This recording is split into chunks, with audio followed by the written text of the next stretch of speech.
What's up guys, my name's Alka, and in today's video I'm going to be VOD reviewing my own gameplay. I didn't have anybody in my Discord server that was available to send me a VOD for VOD review because of the holidays, so I'm going to be VOD reviewing my own gameplay that I just went and got for myself. If you're new to this channel, I VOD review every single Thursday for people. If you join my Discord server, it's completely free. And with that out of the way, let's get into the video. So, round 1, I'm playing Thermite, we're attacking Clubhouse CC. Immediately get a kill on the spawn peak. Don't touch that window. Pretty lucky. Now we're going to get wall. He's bandit tricking. He is bandit tricking. Okay, so I get a call that they're bandit tricking. This is my first mistake. So if I hear they're bandit tricking, we don't have a Thatcher, right? So we only have EMP grenades. It's gonna be extremely difficult to be able to get a thermite on the wall and also get the wall open while he's bandit tricking, right? If you don't know, bandit is extremely good right now because you can bandit trick, and this wall is very, very hard for bandits to bandit trick because normally you can get someone to go below, you can get someone to go in the CC window, and you can easily flush this bandit tricker out. But our teammates weren't doing either of that, and I wasn't looking at my teammates to see where they were, so I foolishly still tried to get the thermite on the wall without like calling for help or anything, and you'll see it goes pretty poorly. Okay, just go down. He's. Okay, yeah, he's put it down on the left wall.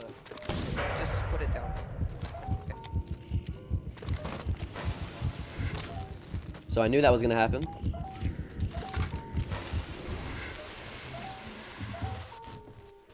So let me break that down. I put it on the right. I knew he was going to trick it. We had no EMPs left, so it was literally all just up to me to get the wall open. So I get the right. I like press the thermite charge so it actually explodes. Knowing that it wasn't going to work, I immediately go to the left and put a thermite on that wall and try to explode it. Thermite charges are really fast, so I normally would have gotten away from it. I did hesitate for about like 0.5 seconds before I did it though, unfortunately. That's why he just barely was able to kill that thermite charge before it exploded. If I wouldn't have hesitated and I would have just gone for it, I actually probably would have gotten the wall open. Unfortunately, I didn't. So now the landscape is looking very differently. We can't get the wall open. I have no charges left. The only way we can possibly win this site is if we either take construction or we take rafters. Those are the only two possible ways we can win the site. That being said, I'm just going to take rafters, right? Because I don't have any teammates that are con side. I'm not con side. We haven't even droned that. It would take a lot of time to do so. So I immediately just go to rafters.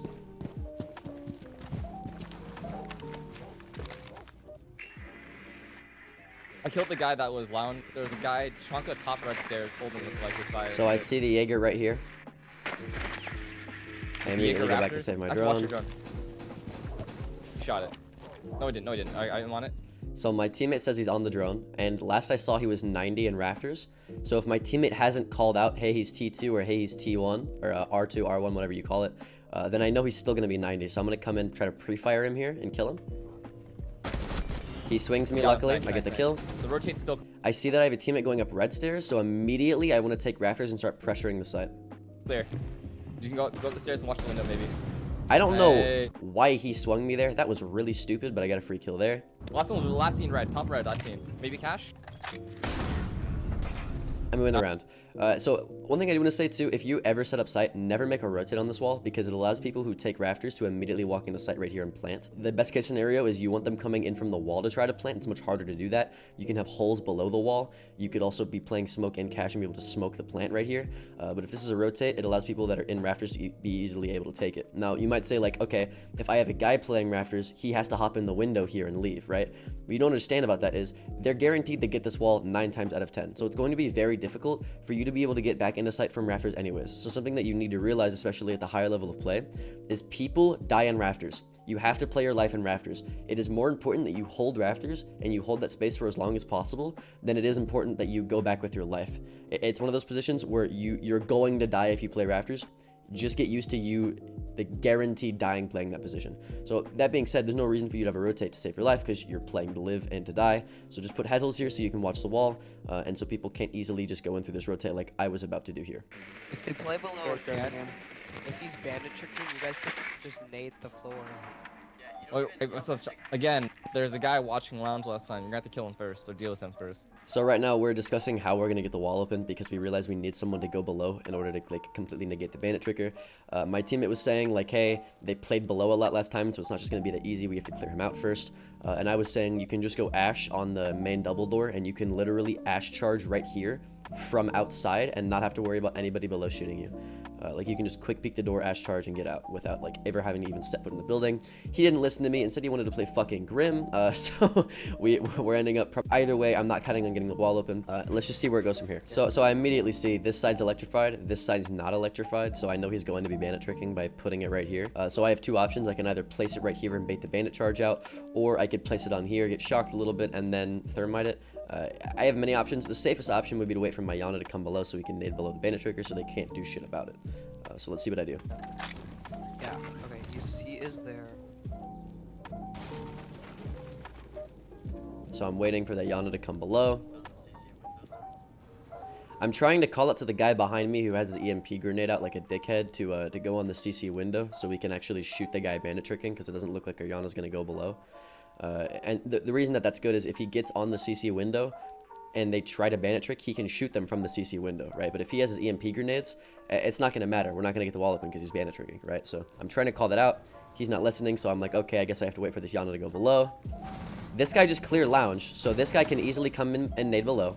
It looks like he's doing it. I pinged the wall for him so we would know what to nade. And I put the thermite on. Garage. He's got wall bands.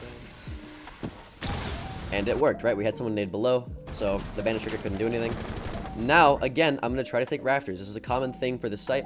The order of operations is you get wall, you get rafters, and then you flood the site from all directions, right? Because if you get the wall, people on the wall can easily be able to just shoot into rafters while you also have a guy on the door to rafters. So it's like it's two people and two angles shooting and trying to clear out this rafters kit. So as you see, I'm going to drone it first. I see there's a guy right there, bottom garage. So my plan is to deal with him first. I'm seeing if he wide swings me. I'm in plat, so kids are weird. Okay, 90 and rafters. I hear him shooting my teammate right now from garage, so I know he's on the right side. That's why I'm not quick peeking or head clearing over here. Knowing that he's on the right side, I'm holding a tight angle in case he tries to come back.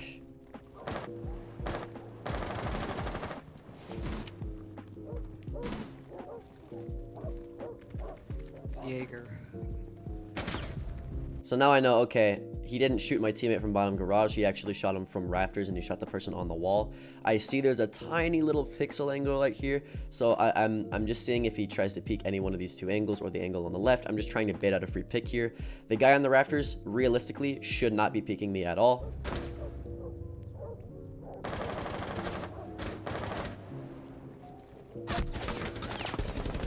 Okay, I just saw him run across.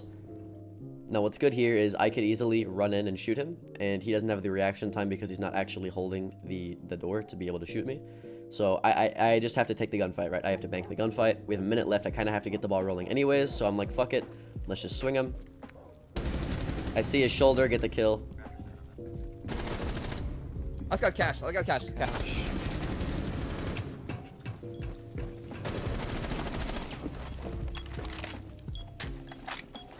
He's close. I know he's not close. I know he's in cash. I have a headset. I also saw him in cash, so I know this guy's lying. That's why I'm going to bait the bomb here. Right, he wasn't close at all. I'm faking. I hear him because he's a 3 armor. I hear him pushing me. So I can do one of two things. I could try to stick the plant and probably die from him swinging me, or I can take the gunfight and have a 50-50 shot of winning. 50-50 sounds better than 100-0, so I take the gunfight. And I kill him. Nice. So what I did there is I immediately saw that, okay, our sledge is taking space very quickly. I need to kind of speed it up. That's why I took the gunfight rafters. I could have fake planted there. I could have just like smoked it off and completely just stuck the plant. I could have planted somewhere else. I could have even not fake planted and just swung him. I probably would have lost the gunfight if I did that though. What you have to realize as an attacker is you need to get the bomb down to win, right? You can win based off of getting kills, but in order for you to win off of time, because we only had 40 seconds left, getting the bomb down is the best decision, because then you can hold an angle and he has to come to you, right? As defenders, they all have to come to you, meaning that you automatically have the advantage. So attackers, the best thing you can do is getting the bomb down to get that advantage back. We're not in a plant meta, so it's harder to do now in this meta currently, but if you have the time and the place to do it, I would definitely recommend trying to do it. I had the time and a place. I heard him pushing me. I got off the plant, took the gunfight, won the round. It is what it is. I guarantee this is how people in plat think. They lose 2 upstairs, so now they're like, okay, we have to try something different. Let's go downstairs. I knew they were going to go downstairs, so I'm planning to maverick into dirt and take dirt for free. I see, okay, there's a guy in dirt. He's coming to reinforce, so I know their basement. Running out. Our teammates get a free kill from a guy running out because we had a camera on him. Good stuff. I'm still checking all the other spawn peaks. People like to spawn peek from that wall right here. Now what's gonna happen is I'm gonna mav this open and then drone it in. Realistically, I should drone it in and then mav it. It's just safer that way. I didn't do that, is what it is.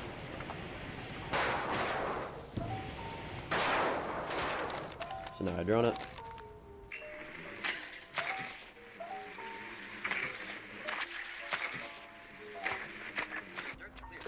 I see it's castled off, which means I immediately take the space. Something as attackers, like I said, is you need to get to the bomb, right? The whole point of it being on attack is you get to the bomb, you plant the bomb, and you kill anybody trying to defuse your diffuser, right? So what you do is if they have space that you can take for free, you immediately take it because it's very hard for defenders to retake space once attackers have control of it. So if I see this entire part of the map is clear, I immediately take it, zero hesitation.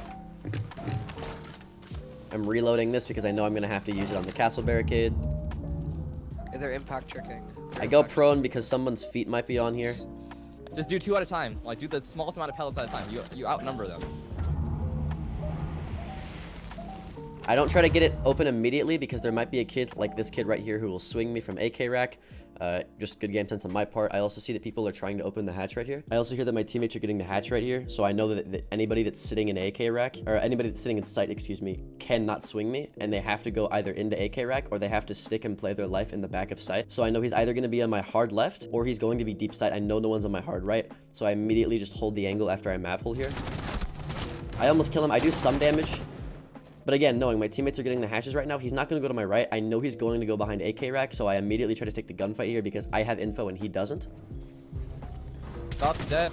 And I get the kill for it, right? They're getting kills upstairs, which means there's only 2 left on site. I need to get aggressive here and actually take the space that I need to get aggressive on the space that I've taken. Excuse me. I do hear a kid on my right. Like that's pure sound call, so I'm trying to flash into the mav holes. That way, like, I can get the castle barricade with my torch without him swinging me right now. I got one mod, so I threw a second one. And now I'm maving the rest of it. Hey, backside, back arsenal. This guy calls out he's backside. I have no info on the last one, but I know I have a guy in blue stairs, so I know I don't have to worry about anybody, like, behind these boxes. I don't have to worry about anybody in my hallway, or, like, just in blue for that matter, because this guy can watch it all once he gets there. So I flash in and try to go backside with my gun. Last one's back. I see him right there. I dive it, then my teammate finishes him up. So just good example of taking space and utilizing where your teammates are to be able to take control very quickly. That was a very fast round. Let's see how much time we had. We had almost 2 minutes left in the round, and we were single-handedly killing the entire enemy team. So like establishing control and going at the pace of your teammates and like looking at your teammates and realizing, okay, they're doing this. It means I need to take this space. I need to do this. I need to use this utility quickly so that I can match their pace and hold angles for them. To be able to take the site just like we did here. I play a zombie here. Let's see if I can break down these zombie barricades that I put down. So obviously there's the really 2 common zombie barricades that the Jaeger was playing off of in round 2 that most people use for rafters. It's very, very good. This is zombie barricade that I put down first. I actually did invent myself, and I'm going to describe to you why I put it here. So you break these 2 chairs and you put it on this bolt right here. And it stops, like, as you see, it'll explode. It stops anybody from in construction being able to shoot anybody on this red rotate that the smoke is about to make. So if anybody's playing red stairs or they're playing in cash or they're just trying to get through the rotate in general, they don't have to worry about the construction door or anybody inside construction for that matter shooting them because this barrier is here. Also, if you get on top of this cash table right here, you can play behind the zombie barrier and shoot into construction and use it kind of like a deployable shield. Also, you can go prone behind this desk and get some nice feed angles as well. So it's overall just like a really, really good zombie barricade. And then also, if you want to play behind the zombie barricade, like I just said, shooting out the money makes it to where like your head doesn't pop up behind it. Because if you look at it, what I just did right here, if I stand on this table with the money here, it actually like elevates you by a good 1 or 2 inches, and it makes your head able to be shot while you can't see them. It's a really weird thing. I died to it once, so I immediately, every time I do this, I just shoot the money now. I'm putting my barbed wire on red stairs. You always put barbed wire higher up on the staircases like this.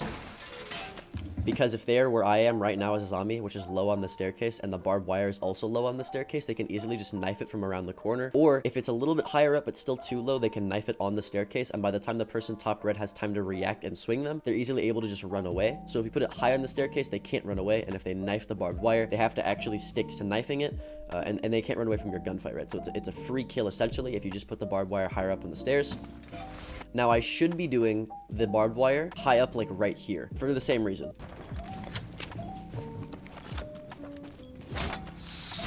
Cool thing about this zombie barricade, Coconut Rob made this up, is there's a little pixel right here. I don't know if you can see this triangle, but you can shoot in the bottom right and hold an angle on the door, and it's really hard for them to shoot you back. Actually, a pretty cool angle. That's why I put it a little bit to the left of the railing instead of in the center like that. I'm not gonna skip ahead here because nothing happens. They start opening the wall with Ace.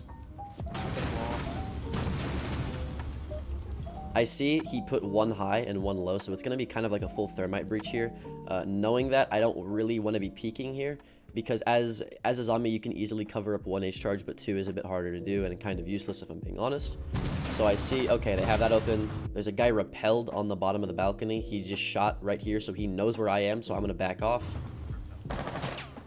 Yeah, they know I'm rafters.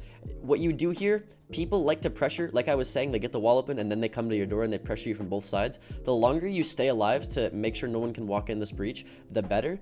So I literally just not peeking anything and playing my life here would be the best option. One more downstairs then? That's why I backed off. I'm not peeking. Like solis. Can you come down to like lounge? They have red wall. I heard they threw an ace charge on the left of the wall. I also heard them shoot the second ace charge. So I know it's not a full breach. It's just a line of sight. And that line of sight is good for them if they want to peek me in 90, so I know, okay, I don't need to peek this unless I'm trying to get aggressive. We have below. I just don't want to die stock. Yeah, It's exactly. a 5v4. We have holes. I just don't want to get like shit on by I thought I just heard someone run in, but I think I just heard somebody like run on top of the balcony. this guy from like stock. I'm trying to close that line of sight up so I can play a little bit more. Kill. And this is really important. I throw in a zombie barrier at the bottom of the wall here because it makes a semicircle of a zombie barrier right here at the bottom of the soft wall. So it makes it to where they can't just spray through this wall and try to kill me, luckily, if I like crouch or if I'm prone. And instead they're actually hitting a bulletproof barrier. So it kind of makes like a deployable shield on this little half wall. And it makes it a lot easier for me to be able to play and peek off of it. So that's why I did that. Like I just said, little semicircle I can play off of. I see my teammates smoking it, so I know they're not going to walk in. So instead, I'm kind of worried about my bottom garage, but I still don't peek, no reason. I just play my life here. I'm kind of holding a really passive angle right here in case they walk in.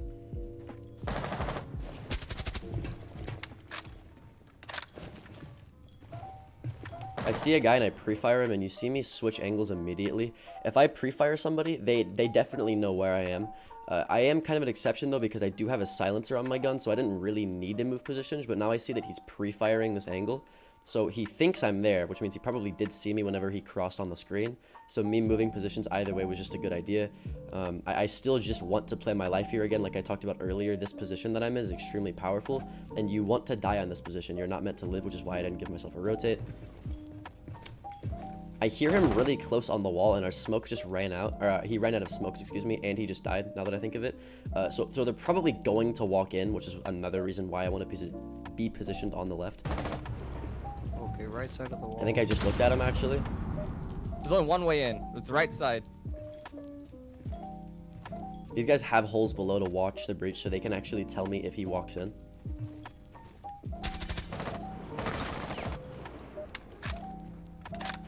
Because of that, again, just playing passive. I hear them flashing, so they're probably going to walk in soon. He's in. They're both lit. They ran to ball. And unfortunately, the moment I cross this zombie barrier to hold a more aggressive angle, that's when they walk in, so I didn't actually see them walk in. But both of them immediately ran in after that flash. Just unfortunate timing. I still get to kill on one of them, though, because he's trying to pre-fire me, and I have these zombie barricades that I can play off of. I know the last one's cash because I saw him walk in and I saw him through the barricade. I also hear him and he's shooting at my teammate. And then my teammate just pistols him to death, which is kind of funny, but that's the entire game. Again, I knew the position that I was in. Rafters is one of those positions you just have to play passive and you have to play your life in. If you die, that's fine, but at least you're not like giving up space extremely quickly. So that's why I kind of played passive, didn't get many kills. I really just got one once they walked in. I did my job though. It made it a lot harder for them to try to walk in. They were shooting at me for so long and just like hesitating because I was not giving them my life. So just a great example of holding a power position correctly. And that's pretty much it for the entire VOD review. Again, I didn't have anybody this week because of holiday. Nobody was able to give me a VOD to review, but if you want your VOD reviewed for free, join the Discord server down below. I will coach you for free. It's 2 clicks of a button and you get somebody that gets paid to play the game and paid to make content to coach for free. You might as well do it. Sub to the channel if you're new. I post every single Monday, Wednesday, Thursday, and Friday. Like the video if you liked it. My name's Alka and I will see you in the next one. Later.